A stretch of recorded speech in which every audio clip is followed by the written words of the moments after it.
Alors que nous vivons dans un monde ultra connecté où les smartphones et Internet font partie de notre quotidien, et que la plupart des métiers bénéficient ou souffrent, selon les points de vue, de l'automatisation, on a encore du mal aujourd'hui à imaginer un monde où la médecine puisse se passer d'être humain.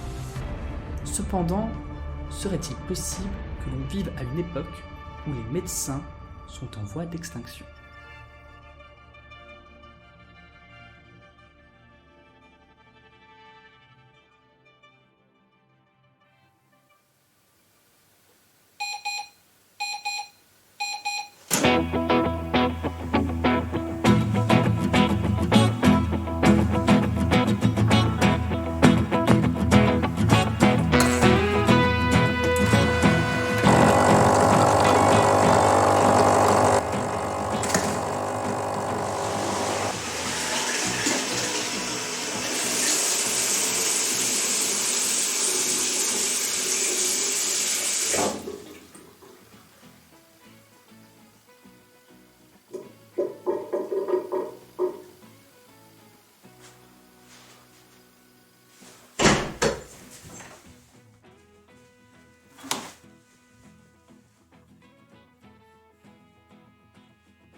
Bonjour, Oui, allô ? vous êtes sur le répondeur de votre médecin.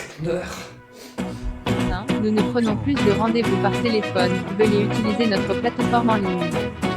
Merci d'utiliser l'application smartphone. Bonjour, vous êtes sur le répondeur de votre médecin. Nous ne Merci d'utiliser l'application smartphone. prenons votre médecin. Nous ne prenons Veuillez plus de utiliser rendez-vous notre par plateforme Vous êtes téléphone. sur le répondeur de votre médecin.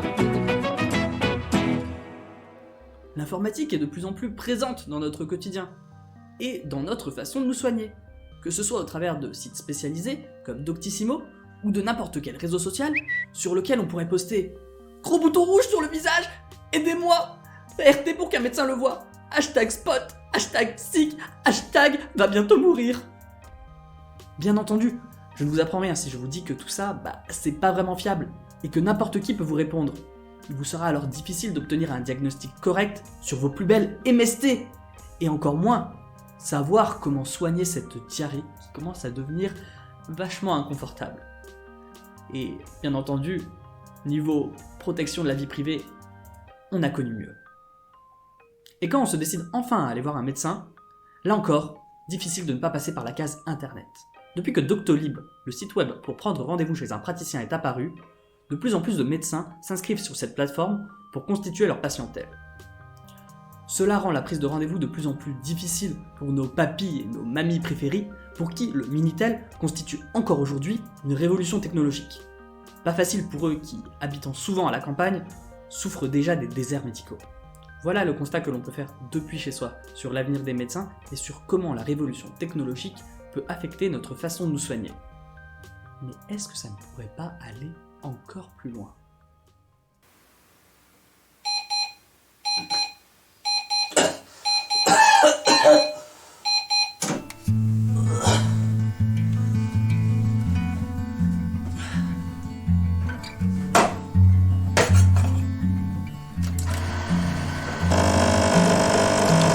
Merde !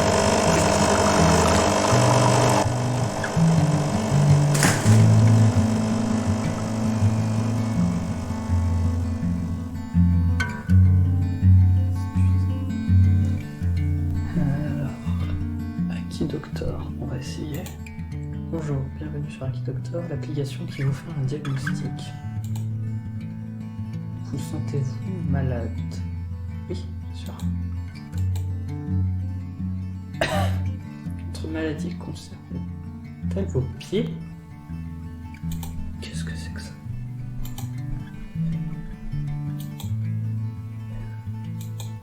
Non. Avez-vous des lésions purigineuses?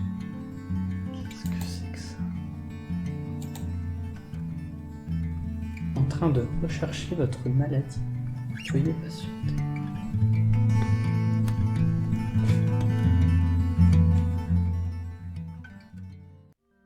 Les médecins robots, ça nous fait peur, ça nous fait rêver, mais où en est-on réellement aujourd'hui? Et si je vous disais que les médecins robots, ça existe déjà? En août 2017, le robot chinois En août 2017, le robot chinois Jiaoyi de la société iFlyTech a passé le concours de médecine. Et l'a réussi. Et ce n'est pas la seule intelligence artificielle qui pourrait prétendre au titre de médecin. Elles sont même assez nombreuses en fait. On est selon moi face à une technologie qui en est à peu près au même stade de développement que les voitures autonomes. Le système est au point, fonctionne souvent mieux que ce que les humains peuvent faire, mais pour l'acceptation de cette technologie par la population et par la législation, il va encore falloir du temps. Du côté de la loi justement, la Haute Autorité de Santé, en France, tient une liste de logiciels d'aide à la prescription, LAP, certifiés. Cette liste, disponible sur le site internet de la Haute Autorité de Santé, est régulièrement mise à jour. On peut d'ailleurs remarquer que cette liste ne contient pas l'un des logiciels qui a le plus fait parler de lui, Watson Health, ou Watson Santé en français. Une intelligence artificielle développée par IBM. Avant de se spécialiser dans la santé depuis 2015, cette intelligence artificielle s'est notamment fait connaître en participant au jeu télévisé américain Jeopardy. Son fonctionnement est très complexe puisqu'elle intègre des technologies développées par plusieurs entreprises que IBM a rachetées pour quelques milliards de dollars. C'est en combinant l'analyse de millions d'articles scientifiques, les données des patients, des techniques d'analyse d'images et de données que Watson fera son diagnostic. Élémentaire, mon cher. Imaginez-vous, dans le futur, portant une montre connectée qui relèverait de précieuses informations sur votre état de santé et les transmettrait directement à Watson, qui pourrait vous ausculter en permanence. Et si IBM mettra en avant les performances de son logiciel, comme cette japonaise de 60 ans qui a pu guérir d'une leucémie suite au diagnostic et aux recommandations de traitement de Watson, le logiciel a ses limites. Comme l'intelligence artificielle peut faire des erreurs qui sont très différentes que celles que commettrait un vrai médecin, Watson a essuyé de très nombreuses critiques. Notamment, beaucoup de chercheurs et de médecins parlent d'un logiciel qui aurait été commercialisé trop tôt et qui n'est pas réellement au point. Et assez difficile de défendre Watson quand on constate qu'IBM n'a jamais réellement publié d'articles scientifiques concernant ce produit. IBM n'est pas la seule multinationale à tenter le pari de créer un médecin numérique, puisque Google s'y frotte aussi. Et encore une fois, c'est l'hérité d'une intelligence artificielle qui est connue pour avoir remporté un jeu, puisqu'ici, il s'agit de Google DeepMind, l'intelligence artificielle qui a pour la première fois battu le champion du monde du jeu de Go. Et il semblerait que cette intelligence artificielle permette le diagnostic de nombreuses maladies, notamment des maladies oculaires. Cette intelligence artificielle peut donc a priori être utilisée en ophtalmologie. Tout ceci, Watson, DeepMind, n'est en réalité que la partie émergée de l'iceberg. Ce sont des logiciels développés par des multinationales dont les médias parlent. Parce que IBM et Google sont meilleurs en marketing que les instituts de recherche. Mais la recherche médicale n'a pas attendu l'arrivée d'IBM pour utiliser l'intelligence artificielle au service de la médecine. Là où ces logiciels sont assez innovants, c'est qu'ils ont l'ambition d'être généralistes, alors que la plupart du temps, pour le moment, des algorithmes ne sont utilisés que pour répondre à des questions spécifiques, du genre « Y a-t-il un cancer sur cette image ?» Et si oui, le colorier. Bien sûr, ces algorithmes sont d'autant plus efficaces qu'ils sont nourris d'un grand volume de données.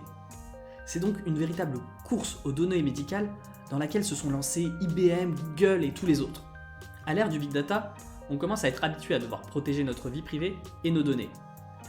Mais on pense très peu à devoir protéger nos données médicales. En France, le secret médical nous protège un minimum. Mais il semblerait qu'aux États-Unis, ce soit une autre histoire. Le